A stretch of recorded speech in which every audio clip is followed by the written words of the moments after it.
जय हिंद दोस्तों, वंदे मातरम। मिशन मजनू और पठान।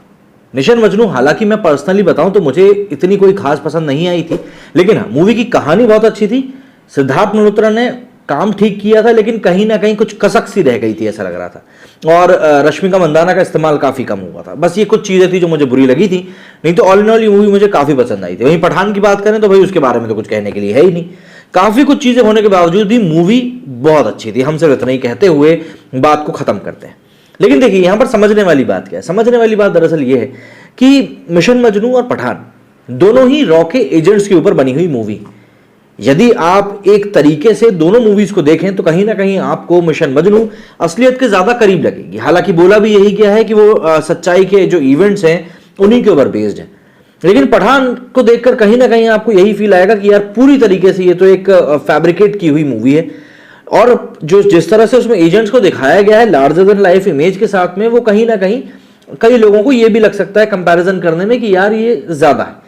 लेकिन यहां पर मैं बात इंडियंस की नहीं कर रहा हूं या फिर इन दोनों मूवीज की बात नहीं कर रहा हूं। यहां पर हम बात करने वाले हैं सीधे तौर पर दर्शकों की, वो भी भारतीय दर्शकों की नहीं, पाकिस्तानी दर्शकों की। पाकिस्तानी दर्शक जो कि एक सिरे से मिशन मजनू को खारिज कर देते हैं, वहीं दूसरी तरफ वो पठान को सिराकों पर बिठा लेते हैं। मतलब 900 रुपए की टिकट देकर यदि कोई इलीगल तरीके से इस मूवी को देख रहा है पठान को, वो भी बिना आटे दाल की सोचते हुए, तो भाई जाहिर सी बात है वो कट्टर फैन ही होगा तभी देख पा रहा है। और यही चीज इस समय पाकिस्तान में चल रही है कि लोग चोरी छिपे से पठान को देख रहे हैं, लेकिन मिशन मजनू के खिलाफ जहर उगल रहे हैं। मतलब ये हिपोक्रेसी की एक इंतहा ही हो सकती है, और क्या ही बताएं। यशराज फिल्म्स की पठान के कंटेंट को लेकर भारतीय समाज के अंदर से बहुत गंभीर किस्म के सवाल भी सोशल मीडिया पर नजर आए थे। कहानी में जिस तरह इस्लामिक आतंकवाद की वैश्विक छवि, रूस की छवि और पाकिस्तानी संस्थाओं को मनमाने तरीके से परोसा गया था, देश के तमाम हिस्सों में जमकर आलोचना हुई थी। लोगों का आरोप था कि मेकर्स ने भारत, उसकी संस्थाओं, तिरंगा और जय हिंद का इस्तेमाल कर जिस तरह से एक नया नैरेटिव बनाने की कोशिश करी थी, एक फिल्म के जरिए वो दुनिया में भारतीयों के हितों के खिलाफ थी। हालांकि मेकर्स ने आशंका को खारिज किया और इसे बॉलीवुड में बनी एक सर्वश्रेष्ठ देशभक्ति वाली फिल्म करार दिया। मगर अब पठान के मेकर्स के जवाब पर सवाल किए जा सकते हैं, और पाकिस्तान उससे जुड़े तथ्य परोस भी रहा है। आखिर पठान किस आधार पर भारतीय मूल्यों पर बनी एक देशभक्ति भरी फिल्म है, जिसे देखने के लिए वहां भूख से बिलबिला रहे हैं लोग। वहां पठान के लिए इस समय होड़ सी मची है। उसे अवैध तरीके से दिखाया जा रहा है, बड़े पैमाने पर स्क्रीनिंग करके दिखाई जा रही है। यहां तक कि पाकिस्तान में डिफेंस हाउसिंग सोसाइटी में भी इसको दिखाया गया। पाकिस्तान का अशरफ तबका, जो ज्यादातर तुर्की ईरान मूल का है, वो पठान को काफी पसंद कर रहा है। हर कोई शाहरुख के पठान देखने के लिए मरा जा रहा है। दिलचस्प यह है कि पाकिस्तान में भारतीय फिल्में बैन है और भारत की देशभक्ति फिल्में तो पूरी तरह से ही बैन है।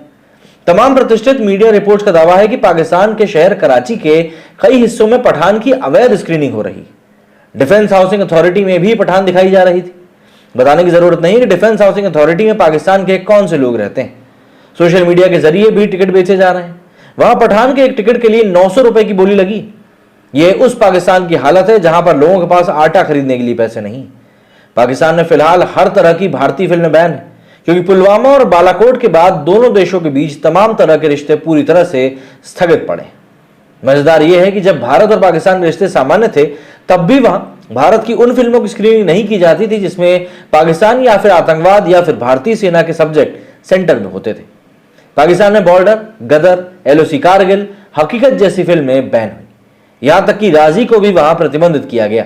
और अभी पठान से ठीक पहले रिलीज हुई सिद्धार्थ मल्होत्रा स्टार देशभक्ति फिल्म मिशन मजनू को एंटी नेशनल मूवी करार दिया गया। तो क्या भारत, भारतीय और उसकी देशभक्ति की कहानियों से नफरत करने वाले पाकिस्तान को शाहरुख खान की पठान में कुछ भी देश विरोधी नहीं लगा?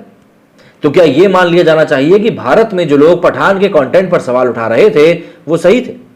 पाकिस्तान ने पठान और मिशन मजनू पर वहां के तथ्य तो इसी बात को फिलहाल पुख्ता करते हुए नजर आ रहे हैं। तो क्या यह मान लिया जाए कि भाई पठान में भले ही भारतीय संस्थाओं का इस्तेमाल करते हुए एक कहानी देशभक्ति की चाशनी में बनाई गई, मगर उसमें भारत का अपना पक्ष और नैरेटिव नहीं था? यह अहम है, क्योंकि अगर उसमें ऐसा कुछ होता तो भला पाकिस्तानी उसे देखना क्यों पसंद करते, और उसे वहां की भूखी, नंगी, अनपढ़, गरीब और धर्मांध आवाम देखती तो समझ में भी आता। मगर जिस तरह से डिफेंस अथॉरिटी में स्क्रीनिंग हुई, वो कई सवालों का जवाब बिना कुछ कहे दे जाती। मैंने अपने तमाम वीडियोस में इस पॉइंट के ऊपर भी पठान के कंटेंट को लेकर हो रही डिबेट्स को आपके सामने साझा किया था, और दोनों तरफ से आ रहे तर्कों को कसौटी पर रखने की भी कोशिश करी थी। कि भाई कौन लोग पठान के पक्ष में है और कौन लोग नहीं। पाकिस्तान में पठान की स्क्रीनिंग को लेकर आ रही तमाम रिपोर्ट सोशल मीडिया पर शाहरुख खान की फिल्म को लेकर आम भारतीयों की आशंकाओं की समय तो पुष्टि ही करते नजर आ रहे हैं कि भाई आखिर पाकिस्तान में पठान को इतना क्यों ही पसंद किया जा रहा है। जिसके दिमाग में ये सवाल नहीं आएगा ना, उसको खुद ही सोचना चाहिए कि वो देश जो कि बाकी की भारतीय मूवी जो कि देशभक्ति भरी बनी हुई है, चाहे आप मिशन मजनू की बात कर लें जो कि लेटेस्ट है, या फिर अब दूसरी गदर, एलओसी कारगिल, बॉर्डर, हकीकत, तमाम तरह की जितनी भी देशभक्ति भरी मूवीज हैं उन सब की बात कर लीजिए, कहीं ना कहीं आपको ये चीज लगेगी कि भाई यहां पर कुछ नहीं बल्कि काफी कुछ गड़बड़ है, कि भाई वहां की पब्लिक को पठान मूवी से मतलब है या फिर शाहरुख खान में ज्यादा दिलचस्पी है। मेरी स्टूडियो फिलहाल नहीं। जय हिंद, जय भारत।